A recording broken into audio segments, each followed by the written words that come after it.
આ તો અમને બધાને જ દુઃખ લાગે છે કે માંડવી અને લહેરીપુરા દરવાજો અને એ બધું જરા બરાબર નથી અને ઘણા કારણોથી એમાં પ્રોબ્લેમ થાય છે.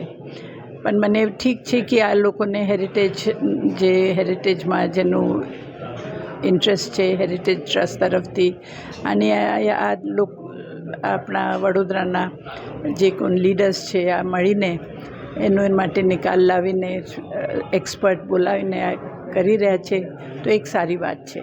અને મને પૂર્ણ આશા છે કે વરસાદના પહેલાં કંઈ સારું કામ ત્યાં થાય અને લોકો પણ કોઓપરેટ કરીને એમને લોકોનું પણ થોડું જવાબદારી ચાલે છે કે ત્યાં વધારે અવાજ ન કરવાનું, લાઉડ સ્પીકર અને ડીજે વગેરે નહીં વાપરવાનું. માંડવીની હાલત બહુ ડેલિકેટ થઈ ગઈ છે, દર્દનાક. સો એટલા માટે થોડું તકલીફ આપણે પણ થોડું ત્યાં વિચાર કરવું પડે કે કેવી રીતે એટલા વર્ષોથી જે ચાલી રહ્યું પણ આ પરિસ્થિતિએ માંડવીને સાચવું હોય તો કરવું જ પડે.